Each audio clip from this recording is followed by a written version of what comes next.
अल Medina Islamic research centre पेश करे थो नबी करीम सल्लल्लाहु अलैहि वसल्लम जी तारीफ़ में उलमाए किराम जा अहम बयान। सिलसिलो आहे ज़िक्र मुस्तफ़ा अहमद मुश्तबा सल्लल्लाहु अलैहि वसल्लम।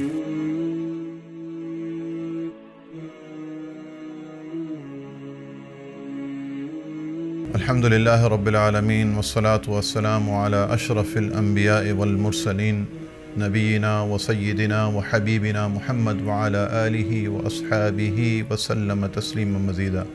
अम्मा बाद, अॼु जे हालातनि में जॾहिं त कुफ़ार नबी करीम सल्लल्लाहु तआला अलैहि वसल्लम ते मुख़्तलिफ़ क़िस्मनि सां मज़ाक़ करे रहिया आहिनि, गॾोगॾु असांजा अॼु जा मुस्लमान ला इल्मीअ में ऐं बेपरवाहीअ में नबी करीम सल्लल्लाहु अलैहि वसल्लम जी सुन्नतुनि खे तर्क करे चुकिया आहिनि।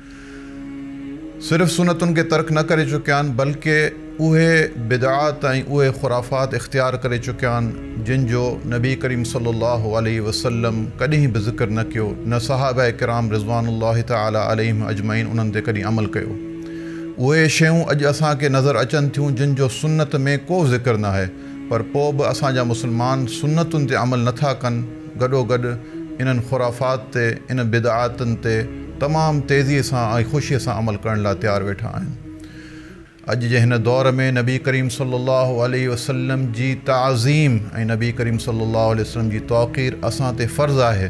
अल्लाह रब्बुल आलमीन क़ुरान मजीद में इन जो हुकुम ॾिनो आहे, जीअं नबी करीम सल्लल्लाहु तआला अलैहि वसल्लम जी सुन्नत जेकी आहे उन ते अमल करणु हर मुस्लमान जो फ़र्ज़ु आहे, इन ई तरीक़े सां नबी करीम सल्लल्लाहु अलैहि वसल्लम ते सलात ऐं सलाम मोकिलणु बि हर मुस्लमान ते फ़र्ज़ु आहे। छो त नबी करीम सल्लल्लाहु अलैहि वसल्लम जी मुहब्बत ऐन ईमान आहे। नबी करीम सल्लल्लाहु अलैहि वसल्लम जी मुहब्बत खां बग़ैर इंसान जो ईमान मुकम्मल नथो थी सघे। अल्लाह रब्बुल आलमीन क़ुरान मजीद में फ़रमायो, इन्नल्लाह व मलाइकतहु युसल्लूना अलन नबी या अय्युहल्लज़ीना आमनू सल्लू अलैहि व सल्लिमू तस्लीमा। अल्लाह रब्बुल आलमीन मालिकल मुल्क फ़रमाए थो क़ुरान मजीद में त बेशक अल्लाह ऐं अल्लाह जा फ़रिश्ता नबी मुकर्रम सल्लल्लाहु अलैहि वसल्लम ते सलात ऐं सलाम मोकिलिन था। ऐं ईमान वारो, तव्हांखे बि हुकुम ॾिनो वियो आहे त तव्हीं बि अल्लाह जे रसूल सल्लल्लाहु अलैहि वसल्लम ते सलात ऐं सलाम मोकिलियो। ही हिकु अहिड़ो फ़रीज़ो आहे जंहिंजे बारे में काफ़ी मुस्लमान गाफ़िल आहिनि। नबी करीम सल्लल्लाहु अलैहि वसल्लम जो नालो ॿुधी बि सलात पढ़ण जी तौफ़ीक़ नथी थिए, जॾहिं त ही हिकु अहिड़ो फ़र्ज़ु आहे जंहिंजे अल्लाह रब्बुल आलमीन हर मुस्लमान ते, हर ईमान वारे ते फ़र्ज़ु कयो आहे त मुंहिंजे नबीअ ते सलात ऐं सलाम मोकिलियो। नबी करीम सल्लल्लाहु अलैहि वसल्लम जी हिकु हदीस में आहे, उहो माण्हू बख़ील आहे जंहिंजे साम्हूं मुंहिंजो नालो वरितो वञे ऐं मूं ते सलात न मोकिले। त तव्हीं पाण सोचो त अल्लाह जे रसूल सल्लल्लाहु अलैहि वसल्लम ते इहो जेको सलात ऐं सलाम जो फ़रीज़ो आहे, इन में असां केतिरा सुस्ती ऐं ग़फ़लत जा शिकार आहियूं। इन ई तरीक़े सां मुंहिंजा भाइरो सैयदना अनस रज़ी अल्लाह तआला अन्हु जी हिकिड़ी ॿी हदीस, नबी करीम सल्लल्लाहु अलैहि वसल्लम फ़रमाइनि था त जंहिं को इंसान अल्लाह जे रसूल सल्लल्लाहु अलैहि वसल्लम ते हिकु भेरो सलवात मोकिले थो, अल्लाह रब्बुल आलमीन हुन ते 10 दफ़ा सलवात यानी रहमतूं मोकिले थो। ऐं नबी करीम सल्लल्लाहु अलैहि वसल्लम सिर्फ़ु इहो न फ़रमायो, नबी करीम सल्लल्लाहु अलैहि वसल्लम इहो बि फ़रमायो त अल्लाह रब्बुल आलमीन हुन जा 10 गुनाह माफ़ करे थो, ऐं अल्लाह रब्बुल आलमीन इन हिकु सलात पढ़ण जे करे उन जा 10 दर्जा बुलंद करे थो। त तव्हां पाण सोचो त असीं इन एॾी वॾी नेमत खां कीअं गाफ़िल आहियूं जेको अल्लाह रब्बुल आलमीन असां ते फ़र्ज़ु कई आहे।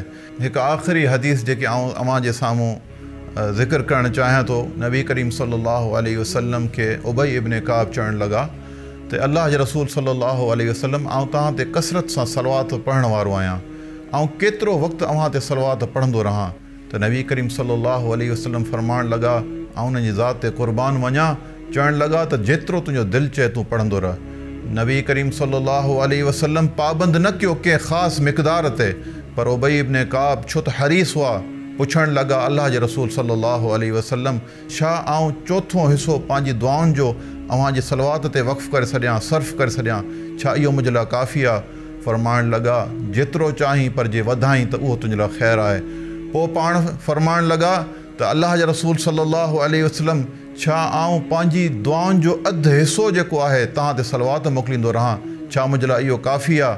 फरमाइण लॻा त हा, जेतिरो चाहीं, पर जे इन खां वधाई त तुंहिंजे लाइ बहितर आहे, तुंहिंजे लाइ ख़ैरु आहे। त उबई इब्न काब रज़ी अल्लाह तआला अन्हु फरमाइण लॻा त आऊं पंहिंजे दुआउनि जा 3 पूरा हिसा तव्हांजे मथां सलवात ते सर्फ़ करे छॾींदुसि। त अल्लाह जे रसूल सल्लल्लाहु अलैहि वसल्लम फरमाइण लॻा त जेतिरो चाहीं, पर जे इन खां बि वधाई त तुंहिंजे लाइ बहितर आहे।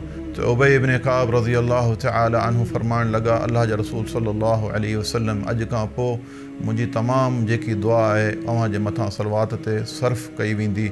त अल्लाह जे रसूल सल्लल्लाहु अलैहि वसल्लम उन्हनि खे बशारत ॾिनी त उबई इब्न काब, अॼु खां पोइ जे इहो अमल तूं कयो त तुंहिंजा जेके बि ग़म आहिनि, परेशानियूं आहिनि, उहे दूरि कयूं वेंदियूं ऐं जेके बि तुंहिंजा गुनाह आहिनि उहे माफ़ कया वेंदा। त मुंहिंजा मुस्लमान भाइरो, एॾी वॾी अज़ीम जेकी अल्लाह जे रसूल सल्लल्लाहु अलैहि वसल्लम ते सलवात पढ़ण जी फ़ज़ीलत आहे, असीं उन्हनि खां छो महरूम थियूं? अल्लाह जे रसूल सल्लल्लाहु अलैहि वसल्लम ते हमेशह हर लम्हे ॾींहं ऐं राति को मिक़दार कोन्हे, जेतिरो चाहियूं अल्लाह जे रसूल सल्लल्लाहु अलैहि वसल्लम ते हर दम सलवात ऐं सलाम मोकिलींदा रहूं।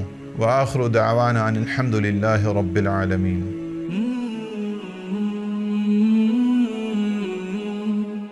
सब्सक्राइब करियो ऐं बेल आइकन ते क्लिक करियो त जीअं असांजी हर नई वीडियो जो नोटिफिकेशन मिले।